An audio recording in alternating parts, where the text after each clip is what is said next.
terlihat 20 menit. Ibu? Kita Terlihat jelas. Ya, bismillahirrahmanirrahim. Jadi di sini saya sharing ya Ibu-Ibu, mungkin apa yang sudah saya ketahui bisa tersampaikan ke Ibu-Ibu semua. Jadi untuk kali ini saya akan membahas tentang sustainable lifestyle, yaitu regrow sayuran. Sustainable lifestyle, jadi apa itu sustainable lifestyle? Jadi sebenarnya sustainable lifestyle atau green lifestyle atau mau masak itu bisa gitu. Jadi kita hanya memakai batang bagian atasnya, kemudian akarnya terbuang. Atau umbi sayuran, bawang merah, bawang putih, kemudian dari rhizoma itu ada kunyit. Jadi misalnya ini ada daun bawang, kemudian itu daun bawang kan biasanya kita gunakan bagian atas, terus akarnya bisa. Nah itu bisa direndam di dalam air, wadah berisi air. Nah nanti kalau misalnya beberapa hari airnya sudah mulai turun diganti, atau jadi nggak tiap hari ganti. Nah nanti tunas barunya akan muncul sekitar 1 atau 2 minggu. Jadi ada yang 1 minggu atau 2 minggu. Nah ini kan kalau misalnya dari akar tadi, kemudian dia bisa tumbuh, nah ini bisa dimanfaatkan kembali. Seperti itu. Nah ini juga yang pasti juga bisa menambah oksigen ya Bu, karena ini tumbuhan hijau gitu, jadi untuk menambah oksigen atau oksigenan. Kemudian kalau regrow-nya cocok dengan media tanam, kemudian siram setiap pagi dan sore hari dengan air secukupnya, jangan terlalu banyak. Nah biasanya tunas baru akan muncul sekitar 2 minggu.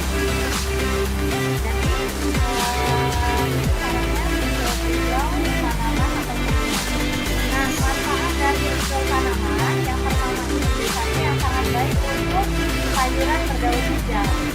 Jadi bisa langsung disiramkan ke tanaman tanpa perlu dicampur air atau difermentasi atau didiamkan dulu selama 2 minggu untuk mendapatkan manfaat yang lebih. Kemudian dari produksi emisi gas rumah kaca. Maksudnya protein hewani dari daging seperti itu kalau bisa dikurangi karena dia bisa mengurangi produksi emisi gas rumah kaca. Misalnya dari apa ya Bu? Karena kalau misalnya protein hewani dari hewan itu dari kotoran hewannya itu dia bisa menghasilkan gas metan seperti itu bisa berperan dalam pencemaran lingkungan. Kemudian menanam sayuran dan buah di rumah, selain bisa dipanen, dia juga bisa menambah oksigen untuk menambah kehidupan. Kemudian konsumsi produk lokal dan sesuai musimnya. Misalnya kalau misalnya konsumsi buah lagi musim rambutan, kemudian lagi musim durian atau musim mangga, ini penggunaan kembali atau ini ya Bu, misalnya memperbaiki benda-benda yang rusak. Kalau misalnya bisa diperbaiki untuk digunakan lagi, sehingga dia tidak menjadi sampah. Kemudian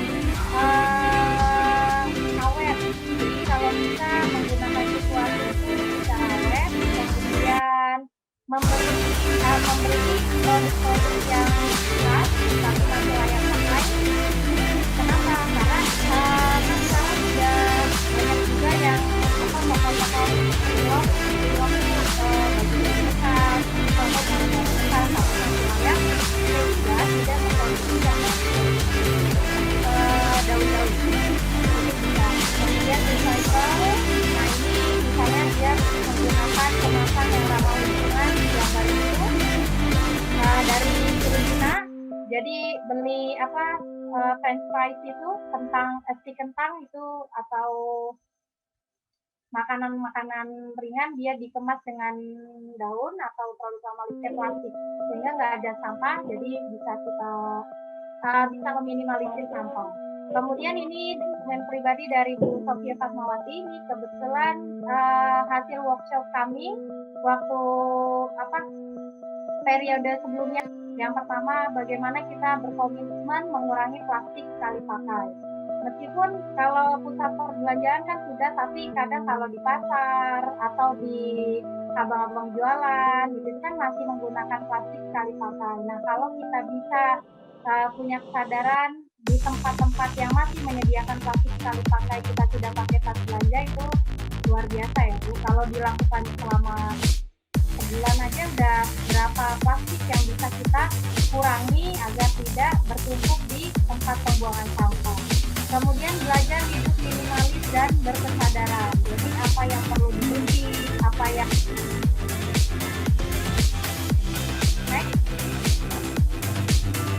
ya, terima kasih. Mungkin itu sharing dari saya Ibu. Terima kasih atas kesempatannya, semoga bermanfaat. Assalamualaikum warahmatullahi wabarakatuh. Waalaikumsalam warahmatullahi wabarakatuh. Terima kasih Bu Rahmatul. Suara saya terdengar ya Bu? Ini udah paparan bikin sabun, insya Allah. Waktu dan tempat mungkin langsung saja bisa saya persilakan ke Bu Sofia. Ya, terima kasih Bu Rinita. Assalamualaikum warahmatullahi wabarakatuh. Waalaikumsalam. Saya izin share screen materinya ya.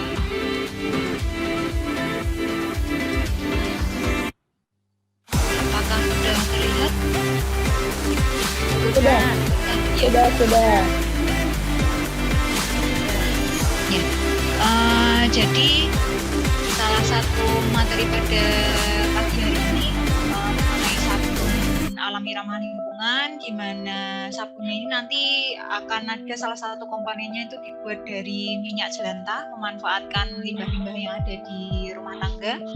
Kemudian sabun yang kita buat ini juga sabun yang kita harap tidak dapat merusak di lingkungan, karena kita tahu sendiri untuk deterjen yang kita pakai sehari-hari seperti sabun cuci baju, sabun cuci piring, sabun mandi itu mengandung deterjen, di mana deterjennya itu seringkalinya tidak dapat diurai di lingkungan. Jadi kan kalau ibu-ibu lihat di berita-berita seringkali ada cerita bahwa di sungai Bekasi misalnya atau di sungai di daerah sekarang sana itu sungai di mana busa-busanya sangat banyak sekali. Busa itu berasal dari pembuangan atau limbah-limbah baik industri besar maupun industri rumah tangga yang dia memakai yang namanya deterjen atau ibu yang namanya alkali atau suatu basa, di mana basanya itu larut air.